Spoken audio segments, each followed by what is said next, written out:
함께하면 됩니다. 야! 함께하면 됩니다. 백운기의 정어리 TV 함께하면 곧 100만 됩니다. 이야 사랑합니다. 여러분 끝까지 함께 갑시다. 함께하면 됩니다.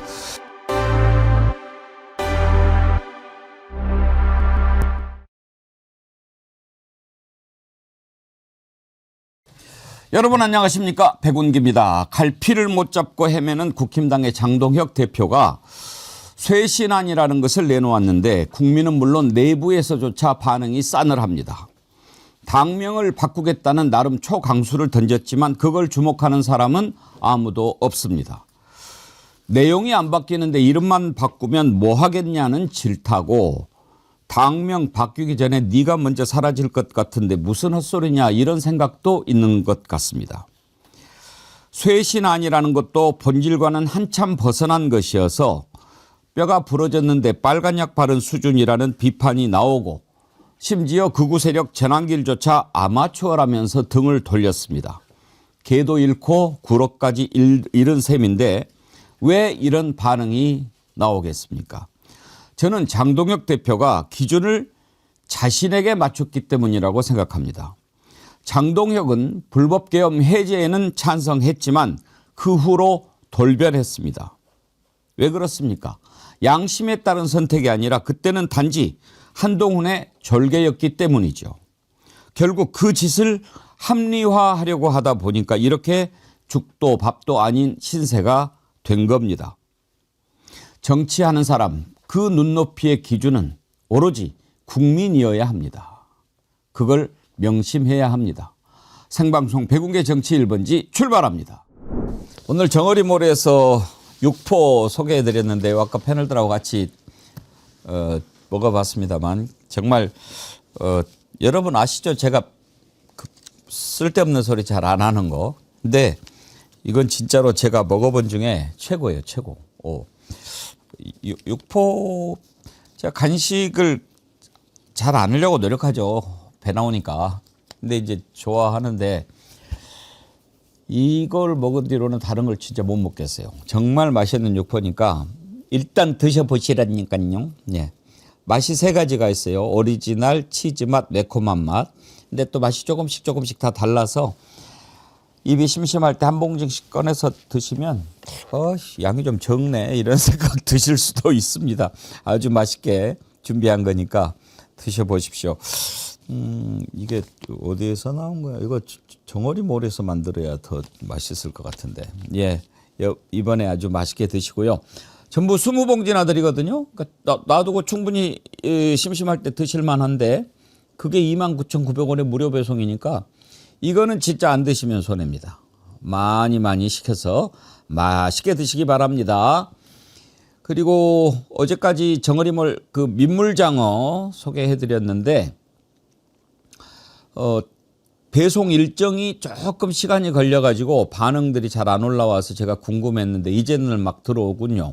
갑자기 서너 회씩 주문하시는 분이 늘어났는데 이걸 드셔보시고 막 반응을 봐야 되는데 주문하면 그때 이렇게 손질을 해서 보내니까 좀 늦게 저도 어떤 분께 월요일인가? 지난 주말인가 보내드린다고 했는데 오늘이나 도착하셨다든가 뭐 그러더라고요. 예, 하여튼지 이것도 맛있게 드시고요. 새해 어쨌든지 우리가 힘내서 내란 잔재 청산해야 되지 않겠습니까? 그러려면 우리가 힘을 내야죠. 힘내고 우리가 한번 또 싸워보려면 맛있는 거 먹어야죠. 그래서 민물장어도 드시고 육포도 드시고 그렇게 힘을 내시기 바랍니다. 네, 오늘 배경은 제가 조금 옆으로 비킬까요? 예, 조금 이따가 사진을 옆으로 보내주시면 좋겠는데 이게 보이죠? 서석대. 예, 광주에 눈 쌓인 무등산 서석대 배경을 정현희 님께서 지인한테 받아서 보내주셨습니다. 예, 감사합니다. 아주 새로운 느낌이 막 듭니다. 광주 분들은 1월 1일이면 저렇게 무등산으로 올라가서 새해를 맞는 분들이 많이 계시지요. 입석대가 있고 입석대를 지나서 올라가면 여기 서석대가 있는데 예, 광주 시민들의 기상이 저기에 시작이 되는 것 같다는 생각이 듭니다. 귀한 사진 보내주신 분들 감사드리고요. 새해에 이렇게 좋은 사진으로 또 배경을 장식하고자 하니까요. 지난 연말에 그러셨던 것처럼 좋은 사진 많이 보내주시면 배경에 활용하도록 하겠습니다. 그리고 방송 시작 전에 흥겨운 정어리송 부산이대인님께서 AI 실력으로 만들어서 카페에 올려주신 건데 아주 흥겨웠습니다. 부산이대인님께도 진심으로 감사의 말씀을 드립니다. 이금년님, 우리는 앵커님을 잘 모셔야 합니다. 정어리 때가 없으면 힘이 없어요. 우리는 함께 갑시다. 영원히 82세 할머니입니다. 이금년 누님 감사합니다. 더욱 건강하시길 바랍니다. 이은주님, 배공기 앵커님 오늘은 정치 1번지뿐만 아니라 오후 7시 영웅본색 첫방에 대한 기대가 큽니다. 앵커님과 김병주 의원님, 박선원 의원님 그리고 막비까지 네 분의 환상공합 시너지 효과가 내란청산에 큰 역할을 할 거란 확신이 듭니다. 내란청산의 1등 공신이 될 방송 영웅본색의 성공과 활약을 기대하고 응원합니다. 하루 두탕 방송 체력 안배 잘 하시기 바랍니다. 역시 우리 이은주 반장님 감사합니다. 제가 안배 잘해서 오늘 두탕 잘 뛰어보겠습니다. 제가 몸이 부서지는 한이 있더라도 내란 잔재들은 다 청산하고 가야 되지 않겠습니까? 네, 함께 해주시면 다 할 수 있습니다. 영웅본색 예고 한번 보고 가죠.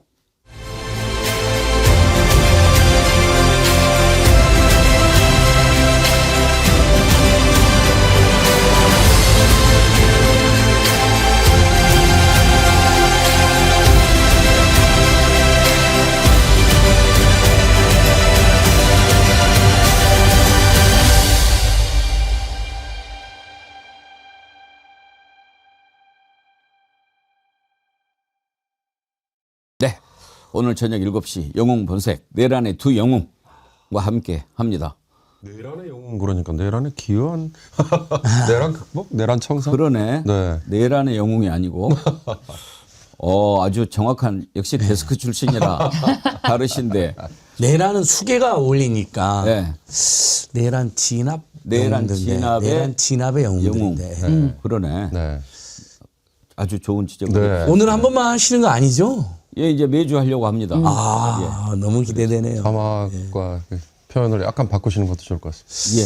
그래서 100만 정어리 프로젝트를 위해서 저도 야심찬 박시동, 이광수 두 분과 예. 한 3번 정도 코스피 오천 예. 진짜 오냐?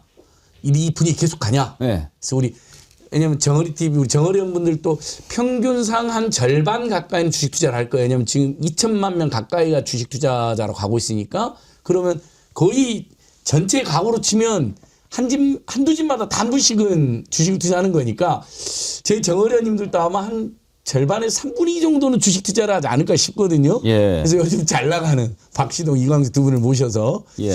한번 정어리원들 위한 코스피 5천 특집 방송 하면 비정어리원들도 눈이 확 떠지면서 달려들지 않으실까. 그래서 한 90만 정어리원으로 모시고 가려고 제가 한번 제안드려 봅니다.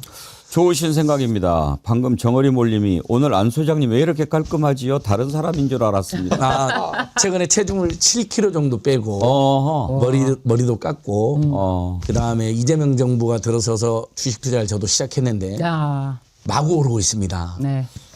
새해 웃음이 나올 수밖에 없습니다. 아니 새해 무슨 결심을 하셨는지 모르겠는데 오늘 왜 이렇게 깔끔하지요? 삼성전자 가지고 있나? 맞습니다. 이광수, 박시동 두 분이 일단 전자하고 반도체 해라오더라고요. 예. 그 두 분이 시킨 대로 했는데 다 오르더라고요. 대단한 식견을 가지고 있더라고요. 우리 정어리 PD도 삼성전자 가지고 있는데 와우. 예. 자기가 원래 생각했던 그 매도 시점은 13만 7천 원인가? 뭐 그랬다고 이미 하더라고요. 지나버렸죠, 그때 지금. 되면은 팔려고 했다고 그랬는데 제가 아니야 더 오를 것 같아 그래가지고 말렸는데 저도 조마조마했어요. 근데 지금 올랐죠? 오늘 이제 이 분위기 15만 전자라고 14만 전자는 돌파했고요. 네. 맞습니다. 15만 전자로 가는 분위기인데 근데 이제 오히려 서민들이나 중산층들 주식 투자를 많이 안 하고 부자들이 많이 했다는 거예요. 그래서 서민 중산층 청년들도 이참에 좀 해서 조금씩이라도 이 이득을 배당이든 시세 차익이든 누리자 이런 캠페인을 지금 저희들이 벌이고 있거든요. 그래서 우리의 당분간 청자- 이 랠리는 예. 계속된다. 5천까지는 갈 것 같아요. 예, 그렇게들 보더라고요. 베르사유의 장마님인가는 5만 전자 때 샀대요. 와. 그러니까 엄청나게 거의 얼마나 세배가 샀는지는 지금. 모르겠지만. 여러분 인간적으로 슈퍼챗 좀 쏩시다. 같이 쏩시다. 저도 아니, 쏠게요. 많이 쏘세요. 많이 그러지 마시고. 아니, 그러니까 요즘에 주식 오른 분들이 실제로 슈퍼챗을 좀 쏘세요. 예. 내수 활성화에 기여를 해요. 정말로 주식 투자는. 왜냐하면 동네 가면 내가 주식 올랐다고 쏘는 사람이 있어요. 회식을. 그다음에 슈퍼챗 쏘더라고. 이게 내수 활성화잖아요. GDP를 늘리는 거고. 그러니까 주식 시장이 잘 된 거는 확실히 경제 선순환 구조가 있습니다. 어제 어떤 기사를 봤더니 하이닉스를 5천대 사가지고 아직도 팔 시점을 못 정했다고 그러는데 그러면 얼마가 오른 거예요? 지금 72만 원이던데. 네네. 5천 원에서 출발해서 72만 원이면은 우리 뭐 하고 있었어요? 네. 그러게 하이닉스는 못 산대요. 지금 78만 원이래요. 78만 원이군요. 와. 아. 하이닉스 얘기는 많이 하면 안 됩니다. 네. 우리 또 PD 한 명은 하이닉스를 손해보고 팔았대요. 옛날에. 아이고. 윤경호 소장님은 주식 갖고 있는 거 있으세요? 저는 주식 투자를 안 하는데요. 예. 예, 뭐 여러 가지 제가 현직에 있을 때 현직에 있을 때는 예, 또 그 습관에 안 하는데 사실 이럴 때마다 저는 이제 항상 걱정이 양극화거든요. 그러니까 지금 이렇게 말씀하시는 과정에 제가 그냥 보고만 있었던 것 중에 반포자라는 얘기가 뭔지 아세요? 반포자? 주식 투자자 중에서도 뭐를 반도체 주식을 갖고 있지 않은. 그러니까 어제 그제 또 종합주가 지수로 코스피 기준으로 사상 최고치를 경신했을 때 오른 종목이 한 200개 정도 되면요. 떨어진 종목이 400개가 넘었어요. 그러니까 주식 투자자 중에도 여전히 삼성전자와 하이닉스의 어느 시점에 들어가서 이렇게 올라서 막 우리 저 안 소장님처럼 입이 이렇게 귀에 걸린 분도 있지만 반대로 매도 시점을 찾지 못해서 기존에 가지고 있던 주식 그 갈아타지 못하고 뭐 이런 복잡한 사연들이 있어요. 그러니까 항상 이 양극화를 저는 생각을 하는데 그래도 아까 안 소장이 얘기하신 것 좋은 지적입니다. 이 선순환 효과 그리고 이게 이렇게 확산되는 그래서 경제 어찌됐든 뭐 긍정적인 영향을 미치는 좋은 일입니다. 이 베르사유의 장마님은 우리를 엄청 놀리시네. 아까 삼성전자 5만 원대 샀다고 그랬잖아요. 하이닉스는 2만 원대 들어갔습니다. 야, 쏘세요. 78만 원. 같이 장관님 같이 슈퍼챗 쏘시죠. 저도 쏠게요. 야, 진짜 대단하시네. 야, 진짜 멋지십니다. 네. 자, 오늘 윤경호 퓨처미디어 연구소장님, 안진걸 민생경제연구소장님, 신유진 변호사님 이렇게 세 분 함께 하실 텐데 제가 새해에 네. 우리 패널분들 힘내시라고 오늘부터 선물을 하나씩 준비를 했습니다. 제가 정말 좋아하고 제 건강의 원천 100년 진고인데 지금은 방송 중이니까 드지 마시고 이따 끝날 때 좀 드시고 저 장복하십시오. 네. 그러면은 정말 컨디션 달라지는 거 아실 수 있을 거예요. 그리고 또 이따가 오늘 육포도 소개할 텐데 그 육포 내가 지금까지 먹어본 육포 중에 제일 맛있어요. 정말로. 난 이렇게 맛있는 육포는 처음 먹어봤어요. 그 이따가 통난 맛집. 네. 하도록 하겠습니다. 야. 먼저 국민의힘 얘기 웬만하면 제가 잘 안 하려고 그러는데 네. 이거 해도 너무하니까 한번 네. 다뤄보려고 합니다. 어저께 장동학 대표가 쇄신안이라고 내놓았는데 반응이 아주 싸늘합니다. 왜 그러겠어요? 정말 본인을 돌아봐야 됩니다. 먼저 어제 장동학 대표 그 발언한 것 가운데 일부를 좀 들어보죠. 2024년 12월 3일 밤 저를 포함한 국민의힘 국회의원 18명이 비상계엄 해제 표결에 참석했습니다. 해제 표결 이후에 국민의힘 국회의원 전원은 대통령께 신속한 비상계엄 해제를 건의했습니다. 2024년 12월 3일 선포된 비상계엄은 상황에 맞지 않는 잘못된 수단이었습니다. 국정 운영의 한 축이었던 여당으로서 그 역할을 다하지 못한 책임이 큽니다. 국민 여러분께 깊이 사과드립니다. 저걸요 가만히 들어보면 저게 말이냐 막걸리냐 그런 생각이 듭니다. 잘못했다고 사과하는 거잖아요.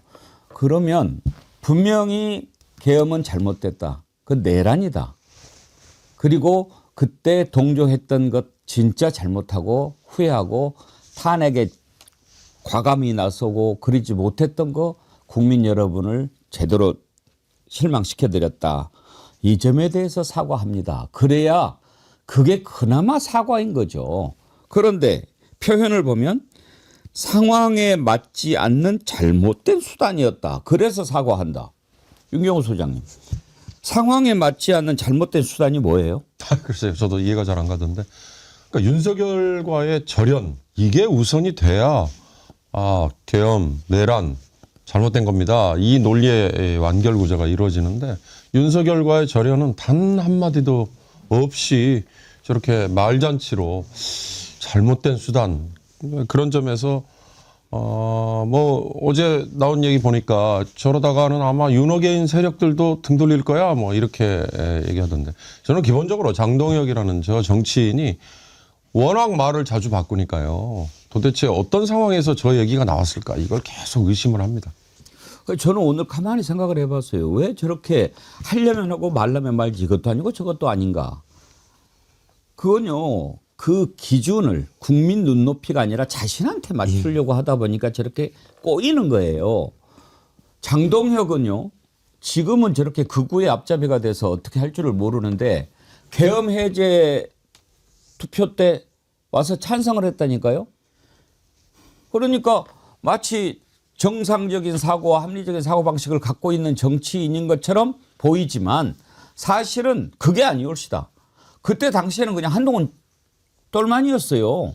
그러니까 그냥 한동훈 따라와가지고 뭐 한동훈이가 서 있으니까 그 옆에 와가지고 하고 그런 건데 나중에 이렇게 딱 보니까 이게 윤석열 쪽에 안 있다가 하는 데가 뭔가 안 되겠거든. 그래서 그냥 돌아버린 거예요. 그런데 이제 대표가 됐어요. 그러면 내 입장을 설명을 해야 되잖아요. 합리화를 해야 되잖아요. 그러니까 이게 꼬이는 거예요. 이것도 아니고 저것도 아니고. 그래서 이걸 쇄신안이라고 내놓은 걸 보니까 이건 쇄신도 아니고 아무것도 아니잖아요. 뭐 집을 완전히 새로 지으라고 그랬더니 겨우 인테리어 하냐. 그리고 뼈가 부러졌는데 빨간 약 바르냐. 안익걸 소장님 우리 어렸을 때 그때는 이제 일본 말이 많을 때니까 아까진기라고 그랬어요. 아까진기하고 안티프라민 막 발라버리죠.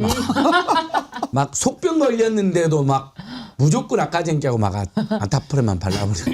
그러면 머리 아프면 머리에다 바르고 그러면 배에다 바르고 진짜인가요?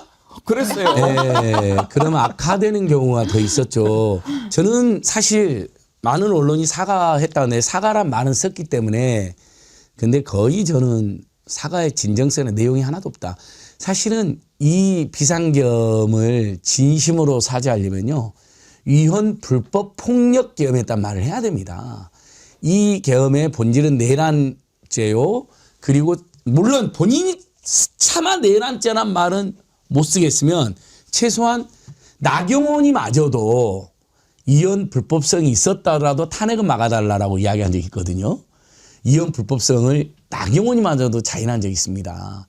근데 최소한 위헌 불법 폭력 행위였다. 잘못됐다. 국민 여러분 정말 입이 10개라도 할 말이 없다.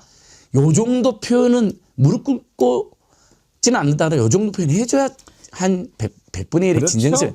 그러니까 수식어가 하나도 없어요. 그냥 상황에 맞지 않는 잘못 듣기에 따라서는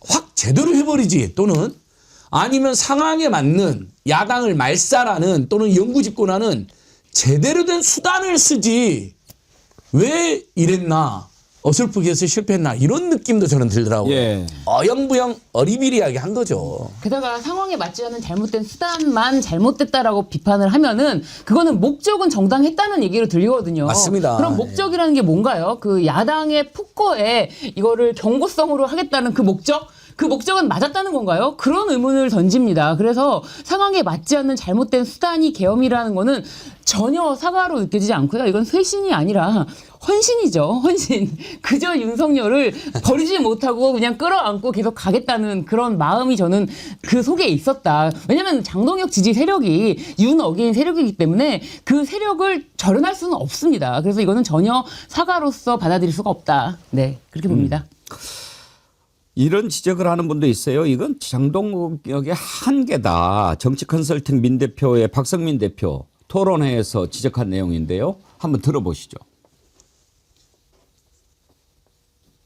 지금 이 상황 속에서 당장 선거를 치르게 되면 지는 게 너무 자명한 것인데 그렇다 그러면 우리에게 남아있는 골든타임이 도대체 얼마인가 라는 질문을 좀 드려보고 싶습니다. 이 선거는 매우 정치적인 선거가 될 거기 때문에 뭐 시간은 있을 텐데 시간의 문제가 아니라 셋 중 하나 아닙니까? 장동혁 대표가 완전히 지금까지 했던 거하고 180도 다르게 혁신의 길을 가든가 솔직히 말하면 제로에 가깝습니다. 두 번째 장동혁 체제가 붕괴하고 비대위가 들어오는 거 그래서 뭐 연대도 하고 하는 건데 이건 가능성이 거의 없지 않습니까? 그게 우리의 예상을 뛰어넘지 못할 거다. 그래서 정말 외람된 얘기인데 오류는 고칠 수 있어도 한계는 넘을 수 없다. 결국은 한계죠. 백약이 무효라는 거 아닙니까? 멋있네요. 오류는 고칠 수 있어도 한계는 뛰어넘을 수 없다. 예. 그러니까 비대위 체제로 갈 가능성도 제로. 장동혁이 생각을 바꿀 가능성도 제로. 그런데 국민의힘의 지지율은 여전히 30%대. 도대체 이건 뭘까?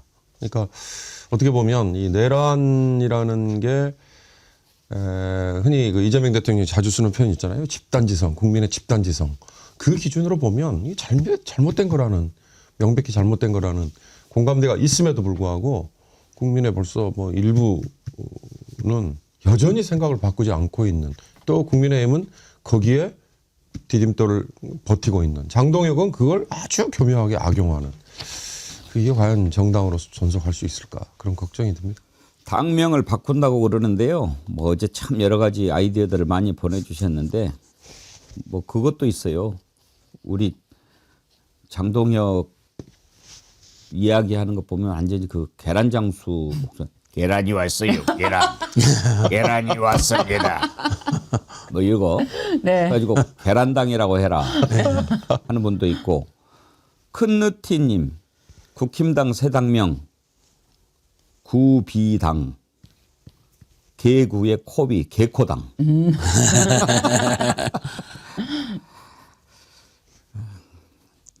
본질을 바꾸지 않고 이름을 바꾸면 뭐 하겠습니까? 뭐 저것도 지금 뭐 무속인가요? 이름 바꾸면 뭐 잘 된다고 그럽니까? 본질이 바뀌지 않고는 아무런 의미가 없는 거고요. 지금 뭐 그러니까 당명을 바꾼다는 건 정말 큰 일이지 않습니까? 큰 일인데 그게 3대 뭐 과제도 안 들고 그냥 나머지 부록으로 하나 쭉 집어넣어놨는데, 어떻게 보면 당명을 바꾸겠다라고 하는 혁신의 큰 줄기를 선포하는 건데 그거는 슬그머니 붙어 있으니 이거는 또 바꾸겠다는 생각도 있는지 없는지도 모르겠어요. 또 당명을 바꾸는 거는 또 큰 사업이 됩니다. 예. 그 업계에서는 또 당명 관련해서 뭐 사실 현수막 뭐 모든 거 그리고 간판 모든 거를 바꿔야 되지 않습니까? 그렇기 때문에 이거 사업성이 있다라고 해서 또 그것에만 또 눈독을 들이는 사람도 있을 수 있다. 그런 생각도 해봅니다. 보수형님 TV님 네. 당 이름 하나 보내오셨어요. 바꿔도 소용없당.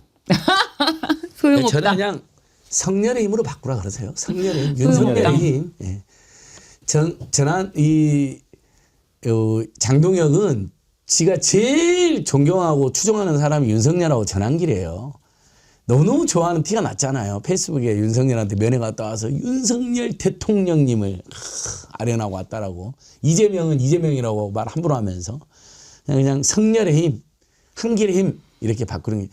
저는 아무튼 당명 바꿔도 아무 의미 없다 하지만 국민의힘이라는 정말 아름다운 단어 피플 파워를 저자들이 악용해서 굉장히 골치 아팠거든요. 국민의힘을 국민의힘으로 타도하자 이런 언어도단이 막 발생하고 그랬어요. 네. 근데 앞으로 당명 바꾸면 그런 일은 없어지나. 앞으로 국민의힘이 극우의 힘, 성렬의 힘을 타도하자 이렇게 되니까 국민의힘이 겹치는 일은 없을 것 같아요. 그건 저는 환영합니다. 그러니까 너무 오른쪽으로 가는 것 같으니까 그래가지고는 선거 치르나 마나다 그래서 지금 다 난리를 부리지 않습니까? 네. 김도읍 정책위의장까지 사퇴하고 막 그렇게 하니까 이거 안 되겠네. 그러면 이렇게 조금 가볼까 하니까 이제 또 저쪽에서 뭐야 너는 또 그렇게까지 나오는 상황입니다. 전환길이가요. 이건 완전히 아마추어다. 귀가 얇고 원칙을 버렸다. 그렇게 또 지적을 해요. 그러니까 뭐 뭐 어떻게 하자는 거예요? 이게 뭐지? 장 대표님 갑자기 1심 선고 앞둔 시점에서 계엄 사과? 이거 뭐 무기징역 사형들이라고 붙이기는 거 아니냐 지금 이러면서 지금 이 시점에서 왜 사과하냐라고 또 난리를 쳐요. 그거 어떻게 하라고? 장동혁은 잘못하면 돌아버리겠는데요. 그러니까 한 길의 성렬의 힘인데 전한 길로부터 버림을 받으니까 돌아버릴 수 있죠. 저는 이 전환기를 다룰 때마다 저 친구를 정말 다룰 가치가 있나. 그러니까요. 오히려 우리가 언급을 해줌으로써 오히려 전환길이가 한 얘기가 전파되고 더 커지는 거 아닌가. 그런데 국민의힘 내에서 지난번 장동혁을 뽑을 때 그 전당대회 주변 앞뒤를 보면 전환길 같은 저런 생각을 가진 친구의 영향력이 먹히잖아요. 그러니까 그런 점에서 참 이게 정말 공당이 맞나 이런 생각 계속 안 할 수 없죠. 저희가 다루는 것은 사람이 뭐 다룰만 해서 다루는 것보다는 뭔가 이제 계속 이슈가 생기니까 그걸 따라가잖아요. 우리가 트럼프 사람이라고 그래서 다루는 거 아니냐. 맞습니다. 아니 저는 그린란드 처음에 이야기했을 때 그냥 압박 수준이고 뭐 그런 줄 알았는데 대내용으로. 근데 실제로 지금 뭐 군사 작전도 할 수 있다 그렇게 하고 야 오늘 아침에 속보를 보니까 트럼프가 유엔 산하 기관 등 66개 국제 기구서에서 탈퇴했다는 거예요. 네. 뭐 이제 나는 뭐 국제고 뭐고 이런 거 우리는 그냥 이렇게 가는 거 아닙니까? 국제법 규범이 자신에게 이렇게 오히려 속박이 된다면은 그거 속박 나는 그냥 벗어버리겠다라고 하는 건데요. 트럼프 문제는 사실 와 이거를 뭐 해석을 해서 어떻게 뭐 방안을 세운다기보다도 정말 우리나라가 아 이게 힘을 길러야 된다. 자주국방이라는 말로도 부족하다라는 생각이 들 정도로 트럼프를 보면서 이제 세계에서는 힘의 논리가 적용되는 이런 상황이다. 이렇게 정말 비춰집니다. 네. 나는 트럼프가 정말 소탐대실한다고 봐요. 지금 이렇게 유엔 기구 탈퇴하고 그러는 이유가 거기다 내는 돈 안 내겠다라고 하는 그쵸. 그런 거거든요. 네. 이제 분담금 문제 뭐 이들 미국 납세자들이 이들 기구에 수십억 달러를 냈다 뭐 이렇게 하는데 그러면 미국 국민들이 그래 네 돈 아껴줘서 참 고맙다 잘한다 이렇게 생각하는 사람들하고 그래도 우리가 세계를 선도하는 미국인데 그런 자부심하고 이게 나중에 어떤 거에 더 가치로 평가를 받겠습니까? 결국은 이제 미국 시민사회가 후자로 지금도 작동하고 있죠. 트럼프를 미국의 지식인들, 주요 뜻 있는 언론들, 공신 있는 언론들, 그다음에 생각 있는 시민들, NGO들은 다 트럼프를 너무너무 부끄러워하고 막 세계 시민들 만나면 사과도 하고 막 그래요. 미안하다 그러고. 근데 더 극단 강경 폭력으로 지금 나아가는데 저렇게 치달을수록 반이서 치달을수록 미국 저 세계 제국이 대부분 몰라겠다는 거거든요. 트럼프는 돈이 아까워서만이 그런 거 아니에요. 그것도 있는데 유엔이 자꾸 국제법 위반이라니까 그냥 싫은 거예요. 유엔을 없애버리고 싶은 거예요. 유엔을. 그리고 기후위기 그다음에 이렇게 누가 생각해도 정말 지구가 이상해졌는데 트럼프는 그것도 믿질 않잖아요. 음모론이에요. 음모론이라고 생각하기 때문에. 근데 유엔에서는 계속 ESC 이런 거 강조하고 정부나 기업이나 해라 그러니까 하기 싫은 거죠. 그러니까 변종 중에 변종인데 저는 그 불똥이 대한민국 한반도에만 안 뛰길 바라는 저희들이 간절한 바람. 그래서 이재명 대통령이 정말 잘 대처하고 있다. 그러니까 좋은 불똥은 뛰어야 되는데 나쁜 불똥이 뛰지 않도록 우리 모두가 가슴을 졸일 수밖에 없는 이 상황이 너무 싫지만 그러나 현실적으로 그렇게 대처를 하고 잘하고 계신 이재명 대통령이 계셔서 또 한편으로는 안심이 된다 이렇게 생각합니다. 66개 유엔 산하기구에서의 탈퇴가 이번에 결정이 된 거라면요. 사실 잊어버리셨을 텐데 트럼프가 취임한 첫날 했던 게 WHO 세계보건기구에서의 탈퇴. 맞아요. 그다음에 유네스코에서 탈퇴.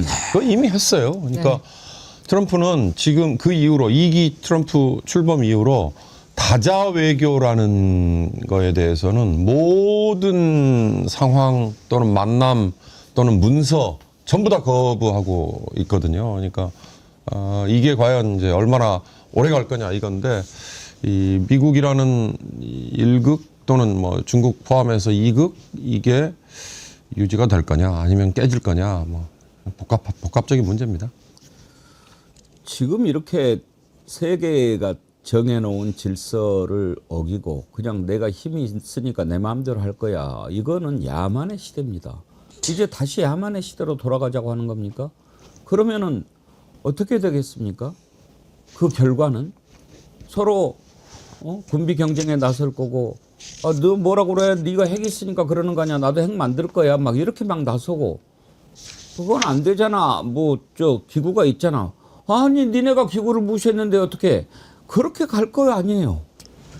맞습니다. 지금 미국이 진짜 베네수엘라 대통령을 아예 군사작전 하듯이 작전이라고 표현을 합니다. 작전을 해서 아예 데리고 가서 미국 뉴욕에서 재판을 받게 하는 그 과정에서 정말 세계적으로도 이런 일이 있을 수가 있나 싶을 정도로 놀라움을 줬지만 그에 대해서 또 규탄하는 나라는 또 러시아, 중국이 강하게 규탄하고 오히려 영국이라든지 프랑스는 그 오히려 베네수엘라 대통령 자체의 문제점을 좀 부각하는 방식으로 이 문제를 국제적으로 함께 규탄하는 방식은 또 아니거든요. 그러니까 미국이 그린란드 내 거야, 나 필요해, 난 그린란드가 필요하다라고 했을 때 어떤 방식으로 그린란드를 가져갈지에 대해서 다른 나라가 나토라든지 함께 힘을 합쳐서 과연 트럼프가 그런 행위를 하는 것을 막으려고 할 수 있는 힘나 있는지 좀 그런 것도 좀 걱정되는 상황이거든요.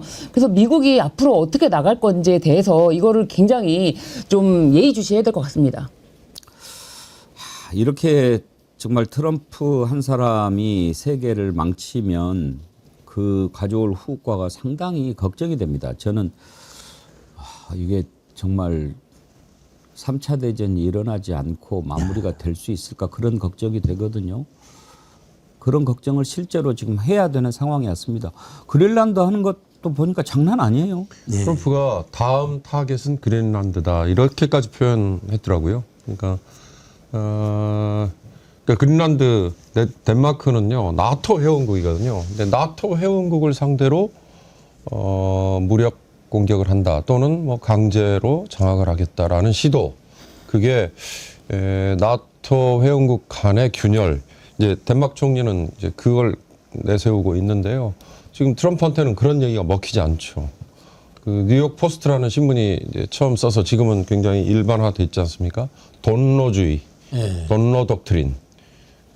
트럼프의 돈노 독트린 이게 이제 나중에는 조롱거리가 되는 용어가 될 것인지 아니면 역사의 한 표현으로 남을 것인지 그런 거죠. 돈노 독트린이 이제 멀로주의의 도널드를 합쳐가지고 이제 만든 말 아닙니까? 근데 그게 가져올 결과는 뻔합니다. 그렇습니다. 나라가 어떻게 나라가 나라를 상대로 그냥 힘이 있으면 그냥 잡아먹고 그러면 이제 러시아 우크라이나는 이건 결과는 볼 것도 말 것도 없는 거예요. 엄마 내가 갖겠다는데.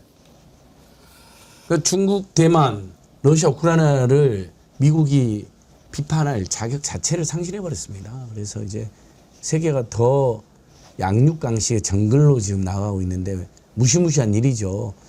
근데 중간선거에서 공화당이 참패를 하고 미국의 민주당과 양심 세력이 트럼프 탄핵을 추진할 수도 있거든요. 그러니까 벌써부터 트럼프는 그걸 경고하면서 자기들 압승해야 된다 연설을 하는데 폐색이 짙으면 무슨 짓을 할지 모르겠어요. 그게 걱정입니다. 보니까 콜롬비아하고 쿠바하고 그린란드에 대해서 초강경 발언하는데 콜롬비아 대통령에 대해서도 아주 나쁜 범죄자 막 이렇게 이야기하거든요. 군사작전을 또 할 것 같아요. 그렇게 그냥 중간선거까지 공포로 몰아가면서 미국 국민들 일부의 애국심을 자극하면서 돌파하려고 하지 않을까. 그러니까 옆에 무서운 일이죠. 옆에 있는 집이 마음에 든다 이거예요. 그래서 야, 요 집 내가 마음에 드는데 나한테 팔어. 그래서 이거는 팔 수가 없습니다. 이거는 저희 아버지 할아버지 때부터 지금 5대째 이어져 내려온 집인데 이걸 억만금을 준다고 해도 팔 수 없습니다. 아마 500만 원 줄게 팔어. 시가도 지금 5천만 원이 넘을 때. 그거는 맞고 팔래 그냥 팔래 지금 이런 수준이에요. 참. 장동혁이 얘기하다가 트럼프까지 갔네요. 다음으로 넘어갈 텐데요. 아까 안진걸 소장님이 괜히 질르셔가지고 베르세유의 장마님 슈퍼챗 10만 원이나 모두 부자 되십시다 하셨는데 베르사유의 장마님 감사합니다. 장마님 저도 화답하겠습니다. 21도 한라사님 오랜만에 들어오셨는데 슈퍼챗 보내시면서 앵커님, 정어리 가족님들 늦었지만 새해 복 많이 받으세요. 저도 이재명 대통령님 믿고 주식 투자해서 쏠쏠하게 용돈 벌고 있어요. 모두 병원형 건강하세요. 네, 아유 이렇게 또 잘 돼서 슈퍼챗 쏘시니까 제가 감사합니다. 힘이 나네요. 네, 다음으로 넘어가겠습니다. 이재명 대통령 중국 방문 일정을 마치고 돌아왔습니다. 기자들과 마지막에 또 이렇게 간담회를 갖고 회견하는 모습도 참 보기 좋았습니다. 이렇게 중요한 일이 있을 때 바로 언론들과 이야기할 기회를 갖고 이러는 모습이 정말 진짜 아닙니까? 이재명 대통령 지지율이 최근에 나온 게 있던데 61%인가? 오늘 아침에 나왔죠. 예, 오늘 아침에 나온 게 있어요. 왜 이재명 대통령 지지율이 계속 높냐? 가장 큰 이유는 소통이에요. 소통을 높게 평가합니다. 그래서 그 부분은 좋게 보는데 어제 이제 방중 결과 기자회견을 하는데 대체로 그 해외 순방이나 또 방문했을 때 기자회견을 하면 국내에 무슨 문제가 있을 때 막 기자들이 그거 물어보려고 하거든요. 그러면 그때 이제 대통령실이나 또 대통령 쪽에서 부탁이 오죠. 순방 성과가 가려지니까 가급적 국내 문제는 질문하지 말아달라. 여기만 초점을 맞춰달라. 이렇게 많이 하잖아요. 그런데 어제 이재명 대통령은 그 이야기를 하면서 본인이 먼저 이야기는 내가 좀 해야 되겠다라고 하면서 그 검찰의 사태에 대해서 비판하는 발언을 했습니다. 그래서 야 이거는 대통령이 꼭 좀 하고 싶었던 말인가 보구나 싶던데 그 내용 한번 다뤄보죠. 이재명 대통령의 발언 들어보시죠. 예를 들면 말입니다. 검찰이 기소해가지고 법원이 검찰의 기소가 잘못됐다고 판결을 하면 우리는 통상적으로는 잘못 기소한 검찰을 비판해요. 이거 맞잖아요, 그게. 왜냐하면 최종 판단권은 법원이 가지니까. 그런데 희한하게 거기에 이재명이나 민주당이 관계가 되면은 법원이 판단이 잘못됐다고 검찰을 두둔해요. 그 이상하지 않습니까? 왜 항소 안 했냐고 따져요.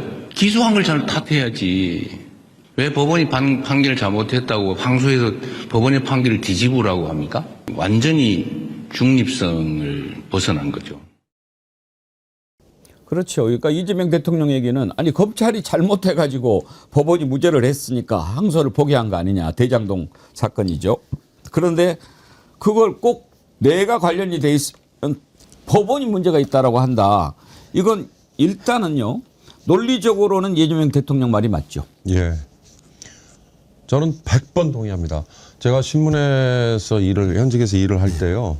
뭐 매일경제신문, 경제신문이긴 했습니다만 형사사건이든 민사사건이든 1심에서 검찰이 졌을 때는요. 그걸 수사를 담당했던 또는 기소를 담당했던 담당 검사의 실명을 신문에 쓰는 걸 했어요. 근데 우리 지금까지 그런 언론 드물었거든요. 그 반드시 책임 물어야 됩니다. 근데 아이러니한 거는 이 공소유지 담당 검사가 수사를 담당했던 경우가 거의 없어요. 이 친구들 그냥 수사해놓고 인사발령 나면 가버리고 나중에 이제 판결 결과에 대해서는 저렇게 집단으로 때로 그냥 당연히 뭐 항소하고 그다음에 이 대통령이 잘 얘기했죠. 이재명과 민주당만 관계되면 그건 뭐 공식이 딱 정해져 있고 또 반대로 재벌이나 뭐 누가 관계되면 뭐 어떻게 봐주는 거. 그러니까 이게 이제 사실 흔히 말하는 그 이권 그게 바로 이권 카르텔이고 그게 바로 이제 시스템인데 그런 거에 대해서 얼마나 그동안에 사무쳤으면 저렇게까지 얘기를 할까 이런 생각이 들더라고요. 그러니까 지금 신유진 변호사님 네. 그동안에 검찰이 예를 들어서 1심에서 졌을 때 네. 항소를 포기하는 퍼센티지가 아주 낮았죠. 네, 그렇습니다. 이것은 이제 검찰의 오기 뭐 이런 것에서 비롯된 것이기도 한데 특히 어떤 그 정치성 또 권력형 뭐 이런 것과 관련해 가지고는 애당초 권력 쪽에서 나쁜 의도를 갖고 그 사람을 해치려고 만들었기 때문에 그건 결국 권력의 오기인 거죠. 그렇습니다. 아예 잘못된 기소부터 비판이 들어가야 되는데 이런 경우 그러니까 이재명 대통령이라든지 민주당만 관련돼 있다면은 이거 법원이 봐주기다라고 오히려 이거를 말도 안 되는 이거 역공경을 하면서 사실상 기소도 제대로 됐고 판단이 왜 이렇게 약하게 나왔지 하는 나경원 의원에 대한 사건이 있지 않습니까? 검찰이 항소 포기했지 않았습니까? 장동혁 대표도 1심에서 어쨌든 벌금 100만 원 이하로 나왔던 거에 대해서 검찰이 또 항소를 포기했습니다. 이런 것은 사실상 주목도 못 받고요. 검찰이 이에 대해서 반발도 안 하고 뭐 항소를 포기했을 때 아무런 얘기가 없고 뭐 누가 국민의힘에서 압력을 넣었냐, 뭐 누군가의 압력을 받아서 검찰이 항소를 포기했냐 이런 얘기가 나오지도 않는다는 거 이거 문제 아닙니까? 그런데 이재명 대통령이나 뭐 이재명 대통령이 관련된 것도 아니지만 사실상 그 민주당 측에 있는 인사가 재판을 받고 항소가 포기되거나 무죄가 나온다 이거는 오히려 그 재판이 문제다 이런 식으로 비판하는 거는 오히려 만약에 중립적인 언론의 역할을 치더라도 이건 문제가 심각하다. 이런 점을 반드시 지적 한 번을 했어야 된다고 봅니다. 네. 그러니까 이제 다른 이야기 하다가 저 이야기를 꺼내시더라고요. 제가 보니까 네. 오죽하면 네. 단단히 마음을 먹으신 거죠. 되게 분위기도 화기애애하다가 저 때만 딱 몇 번 이제 역정을 낸 적이 있는데 저 때 한 번 하고 마지막에 조선비즈 기자가 아니 뭐 쿠팡 유출범이 중국인이기도 해서 반중 정서가 있으니까 아니 그 중국인이 미국인이 미국 사람들로 갑니까 하면서 이제 이렇게 혼내준 적이 있었는데 최근에 보시면요 이 대장동 사건은 검찰의 항소 기준에도 포기 자제하는 게 맞는 거로 되어 있잖아요 대부분이. 근데 그건 난리가 났었잖아요. 마치 그게 이재명이 시켜서 또 이재명을 비호하기 위해서 항소를 자제한 것처럼 몰아간 거에 대해서 대통령께서 이 정치검찰에서 그걸 주도한 자들과 그에 부안해 동안 언론 세력에 대해서 굉장히 분노했던 것 같아요. 진짜 나경원이 장동영이 전부 다 항소 포기한 사람이 얼마나 많습니까? 네. 근데 검사들 글 하나 안 썼잖아요. 네. 유일하게 정유미 본인이 중립적인 잘라고 한마디 했다는 거 아니에요? 저번에 그 인사조치당한. 근데 최근에도 서해 피격 사건 국민의힘에서 항소 안 하면 난리 피운다 그러니까 사실 이것은 국정원 감청정보에 올북시대라고 나와 있으니까 그렇게 발표하는데 결국 또 서훈 국정원장이 항소했습니다. 이 사람들은 김홍희 해경청장 이 사람들은 앞으로 몇 년을 또 재판에 시달려야 돼요. 그저 기자회견을 쭉 보면서 이재명 대통령 제가 뭐 이재명 대통령 이야기 들을 때마다 감탄하지요. 참 정리가 잘 돼 있구나. 모든 분야에 있어서 저렇게 정리가 잘 돼 있기가 쉽지 않은데 그리고 표현에 군더더기가 없죠. 놓칠 말이 하나도 없는 저는 참 높게 평가합니다. 어제 이제 또 논리적으로도 고개를 끄덕끄덕하게 만드는 게 그러니까 어떤 주장을 할 때 막 그 장동혁 같은 말도 그건 비교도 안 되지만 논리적으로 상대방 그 변호사를 해서 그런가 수긍할 수밖에 없게 다 그렇게 논리적으로 제공을 해요. 그러니까 지금 혐중, 반중 이런 정서들이 있는데 왜 그러냐? 그리고 그게 무슨 소용이 있느냐? 불필요하지 않느냐? 그리고 사실에 근거한 게 아니지 않느냐? 그거를 자꾸 해가지고 뭐 하겠다는 거냐? 그런 지적을 또 했습니다.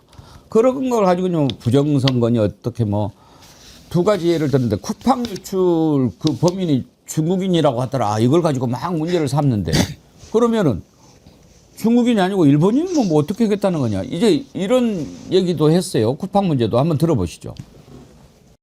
서해 구조물이나 오래된 미세먼지 문제, 특히 사실 쿠팡의 그 정보 유출 사태 관련해서 중국인 직원 이런 문제들이 사실 있지 않습니까? 두 분이 좀 어떤 대화 나누셨는지 여쭙고 싶습니다.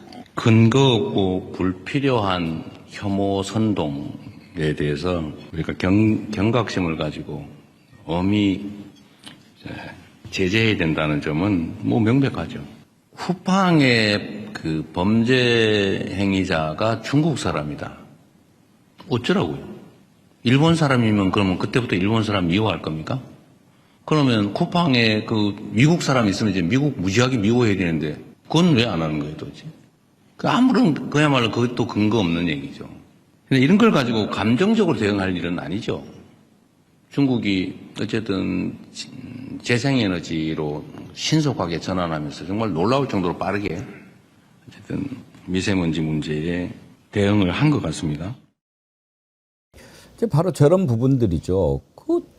일단 사실적으로도 틀리고 기본적으로 그렇게 해서 어떻게 하겠다는 거냐. 그 아무 이익이 없는 거를 그 지적을 한 거 아닙니까? 그렇습니다. 사실상 쿠팡은 지금 뭐 김범석, 범킴, 미국인 오너 아닙니까? 미국인 오너라서 우리나라 국회 청문회 불러도 나오지 않고 뭐 개인정보 유출로 인해서 쿠팡 문제가 불거지기 시작했지만 그동안에 쿠팡이 보여왔던 악행들이 하나하나 낱낱이 국회 청문회 통해서 드러나고 있지 않습니까? 예를 들면 뭐 퇴직금 미지급 관련해서도 뭐 문지석 검사가 밝혔지만 그 외에도 뭐 주유수당 관련해서 지급하지 않으려고 하는 것들, 그리고 또 과로사로 인해서 노동자가 사망했을 때 쿠팡이 어떻게 대처하는지, 이런 등등 여러 가지 문제가 나타나고 이거를 범킴이 직접적으로 지시하는 막 메신저로, 텔레그램 메신저로 공개됐을 때 그거 다 영어로 공개됐습니다. 범킴은 미국인입니다. 그런데 그에 대해서 이거 미국인에 대한 뭐 잘못이다 이런 얘기 한마디 했습니까? 안 했지 않습니까? 영어로만 소통하고 영어로만 지시 내리는 범킴에 대해서 미국인이라는 이유로 미국에 대해서 각 한 번 세웠습니까? 그런데 오직 개인정보 유출 범죄자가 중국인이라는 이유로 중국에 대한 혐오를 확산시킨다? 이 질문 자체가 잘못됐다고 보여집니다. 저는 저 기자가 미세먼지 관련해서도 최신 업데이트가 안 된 상태에서 기존에 있었던 모든 자신의 중국에 대한 그 잘못된 확인되지 않은 주장을 반복적으로 질문한 것, 질문 자체가 오류가 있다고 보여집니다. 질문에 또 의도성이 있죠. 그렇습니다. 뭐 소속사가 어딘지는 조선미지 기자였어요. 제가 봤는데 다분히 중국까지 가서 중국을 저격하는 질문한 거죠. 매우 부적절한 질문이죠. 팩토도 틀렸지만 장소도, 그러니까 그 TMO도 안 맞는 거죠. 이런 말장난이 있는데 양국 정상은 오히려 지혜롭게 대처하셨냐고 물어봤어 모르겠어요. 마치 말장난이 아니라 근거 있는 것처럼 이야기를 쭉 하면서 맞아요. 둘이서 좀 그런 근거에 대해서 대화 좀 나눴어요. 이렇게 물어보자니까 대통령이 짜증난 거죠. 그게 뭔 상관이냐. 그러니까 이런 거잖아요. 우리 어렸을 때 맨날 당한 거 아닙니까? 예를 들면 빈민층 아이가 범죄를 하다 걸렸어. 모든 빈민들을 욕을 하잖아요. 네. 그런 문화가 있었잖아요. 네.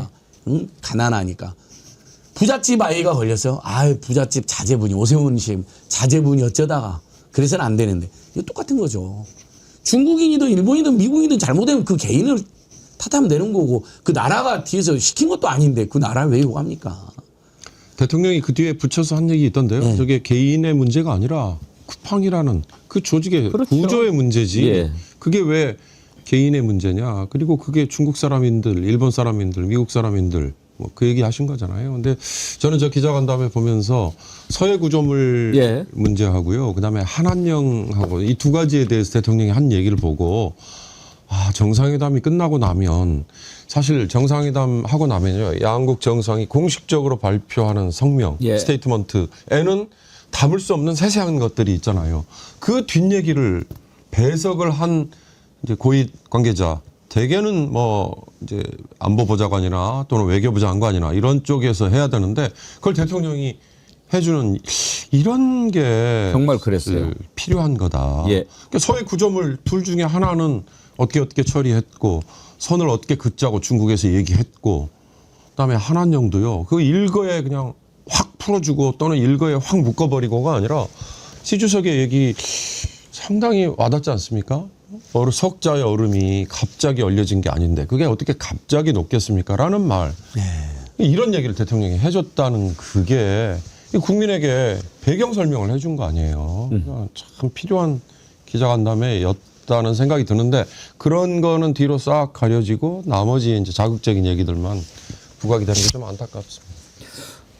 이재명 대통령의 어떤 그 안타까움, 답답함 이런 게 묻어 나오는 것 같았어요. 아까 검찰의 항소 포기 그것도 기소가 잘못된 것을 지적을 해야 되지 않느냐 이런 안타까운 마음을 이야기하지 않았습니까? 중국과 관련해 가지고도 지금 무조건 이재명 대통령의 방중 성과를 깎아내리고 싶은 쪽에서는 공동 성명도 안 나왔네, 뭐 북한에 관련해서는 한마디도 못했네, 막 이렇게 혈안이 돼 있습니다. 깎아내리는데. 그러나 이렇게 입장을 쭉 들어보고 아니 지금 그러면은 두 번 만났는데 두 번 만나가지고 이제부터는 북한과 대한민국과 대화하도록 우리가 맨 앞에 서겠다 이렇게 바로 나오겠습니까? 그런데 그걸 갖다가 아무런 성과도 없는 것처럼 그렇게 하는 게 기본적으로 잘못되어 있는 거죠. 이걸 어떻게 보든지 좀 바꿔보려고 보수 인사를 갖다가 영입도 하고 그렇게 해도 그것도 마찬가지죠. 석자 흐름이 하루에 녹겠습니까? 다만 이재명 대통령이 이렇게 계속 진정성 있는 노력을 할 때 받아들일 거라고 믿습니다. 시간이 좀 짧아서 그게 좀 아쉬운데 서해 구조물 같은 경우에도 그건 참 중국이 받아들여줄까 이렇게 했는데 그것도 해결을 했더라고요. 이재명 대통령이 직접 밝힌 내용을 들어보시죠. 이 서해 구조물 문제는 사실은 서해에 이제 각자의 고유 수역이 있고 그 중간쯤에 공동 관리 수역이 있어요. 근데 공동 관리 수역을 사실은 이제 선을 그어가지고 관할을 나눠버리면 깔끔한데 그 중간을 공동 관리로 남겨놓은 겁니다. 이제 이거를 선을 그어버리면 제일 깨끗해요, 우리 입장에서. 근데 그 공동 수역 중에서 중국 쪽 경계에 붙여서 살짝 넘어온 거예요. 관리하는 시설은 그럼 뭐 철수할게 이래가지고 아마 옮기게 될 것 같아요. 우리 입장에서는 그냥 편하게 중간을 정확하게 그냥 그어버리자. 그 당신들 마음대로 써라. 그 안에서. 지금 그 얘기를 이제 실무적으로 하기로 한 거예요. 그럼 깔끔하잖아요. 그러면 깔끔하잖아요. 깔끔하게 됐잖아요. 네. 현안에 대해서 완벽하게 파악되고 해법도 완벽하게 합리적으로 가지고 있고 그걸 국민을 대표해서 묻는 기자들에게 또 아주 친절하게 구체적으로 설명하는 것까지 거의 100점짜리 내용에다가 절차입니다. 예, 너무 잘 됐고요. 뭐 벌써 뭐 조치가 있을 거라고 하니까 아마 곧 소식이 있을 것 같던데요. 예. 저는 이 상황에서 정말 우리나라가 중국에게 그러면 해준 것은 무엇인데 이렇게 많이 받아왔나라는 말을 할 때 이거를 하나의 중국이라는 거를 공식적으로 대통령이 인정한 것. 그거 인정함으로 인해서 우리나라에서 필요한 거 다 받아오지 않았습니까? 게다가 또 우리나라가 필요한 히터리라든지 이런 거에 대해서도 많은 물량을 확보할 수 있게 하고 그리고 우리 이제 K-팝이라든지 이렇게 한한령 관련해서도 점진적으로 이제 받아들인다고 했으니까 모든 것이 다 우리한테 이로운 건데 우리가 중국에게 해준 거는 하나의 중국을 인정한다. 그리고 시진핑 주석과 셀카 찍은 거. 이거로 이렇게 외교를 쉽게 풀었다면은 이거는 정말 외교에서 신의 한 수였다라고 보여집니다. 예. 저는 저걸 보면서 그래도 시진핑이 트럼프보다 낫다. 만약에 지금 트럼프 시기라고 그러면은 가운데로 짝 쪼개자? 뭔 소리야? 우리가 땅덩어리가 더 큰데, 한국은 이만큼 가져가 우리가 이만큼 쓸게. 이렇게 나올 수도 있는 거 아니에요? 그렇습니다. 그러니까 그것도 우리가 원하는 대로 우리가 원하는 거는 딱 아예 공동관리 수역이라고 하는 부분도 이 반으로 딱 나누면은 우리는 제일 좋겠다. 그런데 그것도 그냥 그래? 오케이 쿨? 이렇게 실무적으로 이제 협상을 한다고 하지 않습니까? 그렇게 되는 건 모두 다 우리나라의 국익에 부합하는 다 외교 성과라고 볼 수 있을 것 같습니다. 북한 관련해서도 아무 이야기를 안 한 게 아니잖아요. 전략적 인내라는 표현이 나왔잖아요. 그러니까 결국은 지금 북이 문을 꽁꽁 닫고 있기 때문에 중국도 우리 대한민국도 둘 다 골치가 아프고 답답한 거거든요. 그것이 양측 지도자 사이에서 전략적 인내 그리고 꾸준한 노력이 필요하다라는 입장이 나온 겁니다. 근데 그 이상의 해법은 지금 없어요. 북한이 전혀 대화 응하지 않고 중국말도 잘 안 듣는 곳인데 그래서 양쪽이 중국과 대한민국이 서로 노력한다. 우리 남한이 이건 또 성과고. 그다음 병난도 이야기도 저는 신의 한 수였다고 생각합니다. 예. 굉장히 화제가 되고 있잖아요. 병난도가 아마 저도 찾아보니까 포털에 검색어 많이 되어 있어요. 네. 사람들이 딱 병난도 찾아본 거예요. 어렸을 때 중학교 때 고등학교 때 역사책에서 배운 것 같은데 병난도가 사람들이 인천이나 김포 쪽에 있다고 저도 그렇게 생각했거든요. 항해도 있는 거예요. 예성강 하구에. 그러니까 자연스럽게 북한을 중국과 남한과 다시 병난도 있는 어떤 백길이라든지 무역이라든지 관광이라든지 이게 지금 이야기가 되고 있는 겁니다. 그러니까 얘도 좋았고 북한을 또 끌어들이는 거죠. 그렇게 계속 같이 하자 뭐라도. 하나 더. 이재명 대통령의 화법 깔끔하고 군더더기가 없으면서도 정확하게 사실을 꿰뚫고 있는 것 높게 평가해야죠. 그런데 표현도 상당히 와닿게 합니다. 깔끔하잖아요. 뭐 저렇게 하고 부정선거 뭐 이런 얘기하는 거 그거에 대해서도 정신 나간 소리 아주 시원하게 얘기를 했어요. 그 내용도 들어보겠습니다. 근거 없고 불필요한 혐중 조장, 혐오 조장. 이건 없어야 되겠다. 부정선거를 중국이 뭐 어쩌고 이런 정신 나간 소리를 해서 그 감정을 상하게 하면 되겠습니까? 근거도 없고 불필요하죠. 명백한 허위 주장이나 행동에 대해서 엄격한 제재를 가하고 있고 또 이것 때문에 사실 많이 줄어들긴 했고 앞으로도 계속 혐중 혐한을 조장하거나 또 선동하거나 이런 데에 대해서는 우리가 억제를 위한 노력을 계속해야 되겠습니다. 정말 저거 해야 돼요. 우리나라 참 표현의 자유 많이 보장한다 생각 들어요.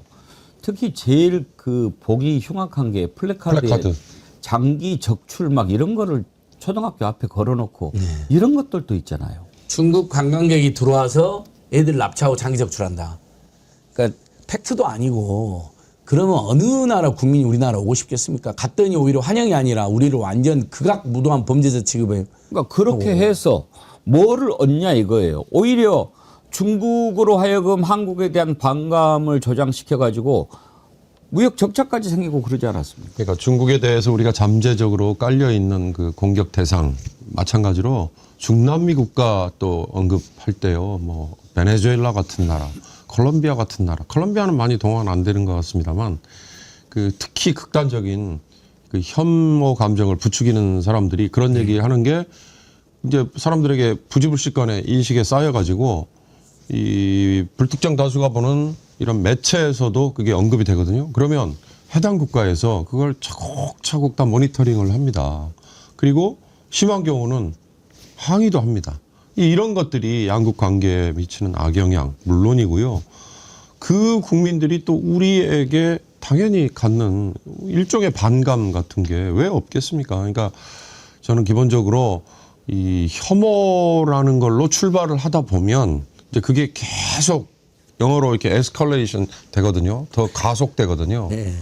그게 가속이 되면 극단적으로는 이제 지금 그 일부 세력이라고 하지만 중국 대사관 주변을 돌아다니면서 그다음에 대림동 뭐 주변을 돌아다니면서 내놓고 중국에 대해서 혐오를 부추기는 그 행동들 하잖아요. 그게 이제 아마 대통령의 말에는 그런 것들도 다 포함이 돼 있을 거라고 봅니다. 바로 이런 그 짓을 하는 자들이 누굽니까? 부정선거를 누가 이야기했습니까?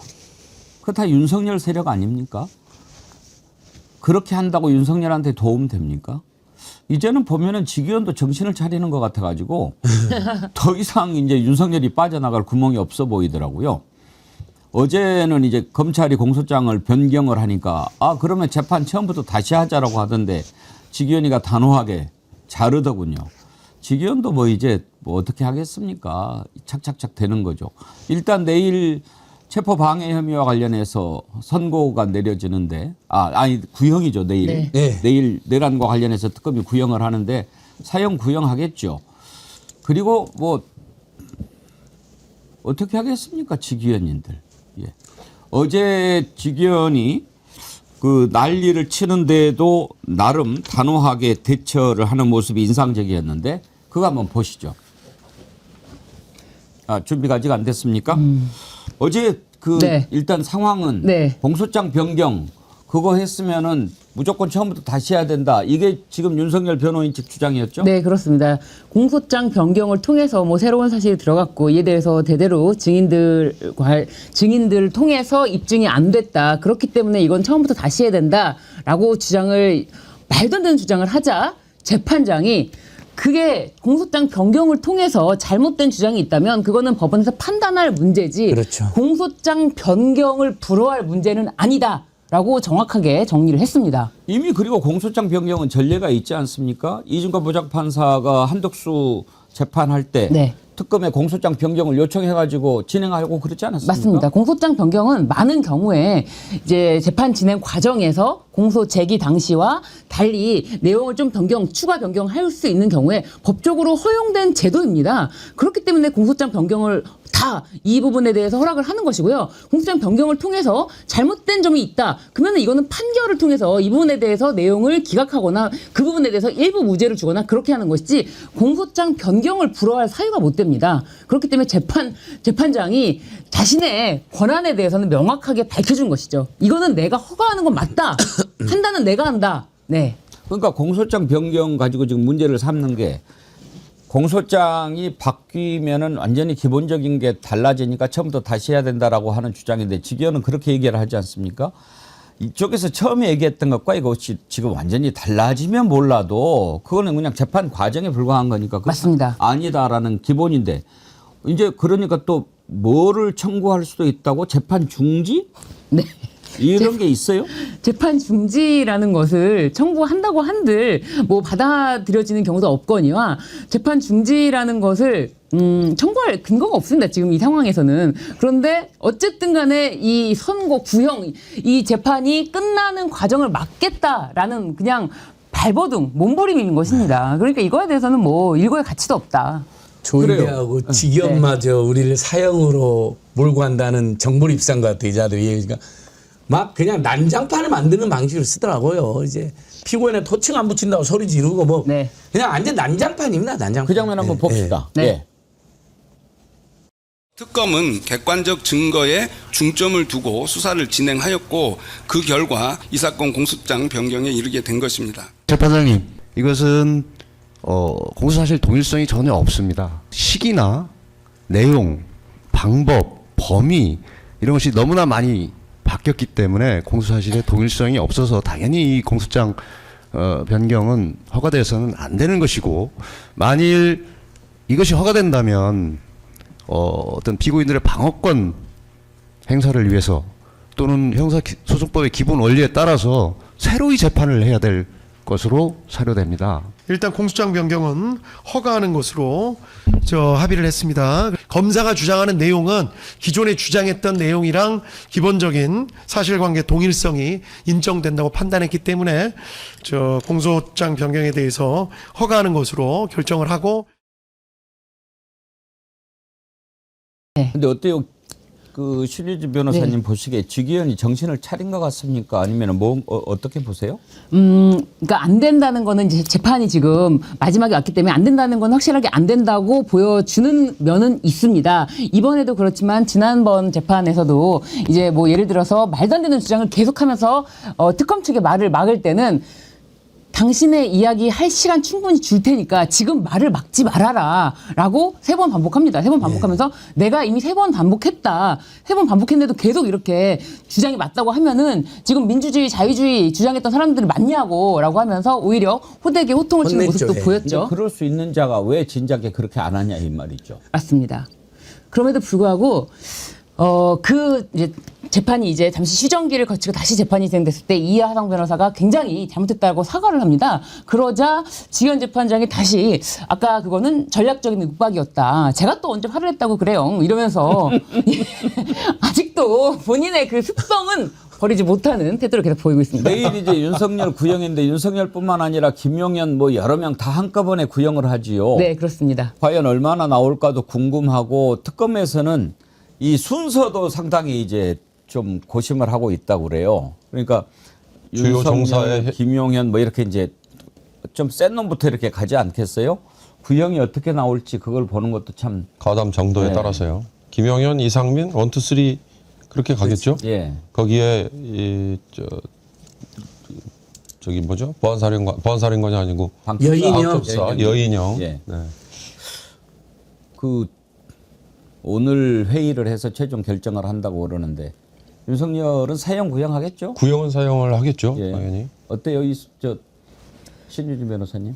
저는 이거는 사형을 구형하는 것이 과거 아주 오래전 전두환 노태우 사건에서 내란 재판 사건에서도 그 당시에 사형을 구형하는 그 논거 중에 뭐 인명피해 이런 얘기가 없었습니다. 이거 헌법을 파괴하는 민주주의를 파괴하는 행위라 그렇기 때문에 최고형인 사형을 구형한 것이지 뭐 그 당시엔 인명피해가 있었지만 지금은 인명피해가 없다. 이거를 주장하는 것은 지금 그 더 심각한 나라의 국격을 훼손시키면서 민주주의를 파괴하고 그리고 많은 사람들을 체포하려고 했던 그런 행위에 대해서 정당화를 시킬 수가 없을 것이라고 보여집니다. 전두환보다 더 나쁜 자예요. 네, 맞습니다. 북한을 건드려가지고 북한으로부터 전쟁을 일으키도록 했는데 어떻게 될 뻔했습니까? 그럼 수도권에서는 수백만 바로 죽습니다. 그러니까 직접적인 살상이 수백 명 광주에서 발생한 것 때문에 사람들이 이제 끔찍한 거잖아요. 집단학살 우리나라에서 최근에 현대사회. 그러니까 사람들이 그거에 비해서는 상대적으로 덜하다는 착각을 할 수는 있는데 실제로 이 국기문란 나라와 국민을 완전히 파괴를 하기 직전에 국민들이 진압한 거잖아요. 집단 살상 단계로 갈 뻔한 걸 진압했는데 친일 쿠데타를 일으켜서 그건 우리 국민들이 막아낸 거고 그 양태는 훨씬 더 심각한 겁니다. 현대사회에서 완전 민주적인 사회 운영 원리가 완전히 정착된 상태에서 모든 국민들의 예상과 신의를 배반하고 이런 일을 저질렀는데 이것은 전두환 노태보다 더 살벌하게 나쁜 짓을 한 거죠. 사형 구형 외에는 방법이 없습니다. 예. 자, 오늘 1부는 여기까지 해야 될 것 같습니다. 오는 11일 민주당에서 중요한 선거 두 가지 치러져 원내대표 새로 뽑는 거 그리고 최고위원 선거가 동시에 치러지는데 그래서 필요한 우리가 좀 분들을 만나봐야 되는데 시간이 없어서 오늘 두 분을 만나보려고 합니다. 최고위원 선거에 나선 문정복 의원 그리고 원내대표에 출마한 진성준 의원을 각각 만나보려고 하고요. 원래 금요일은 먹방하고 이렇게 마치는데 내일은 또 백혜련 의원을 모시고 변을 들어보려고 합니다. 그래서 오늘 1부는 이 정도 하겠고요.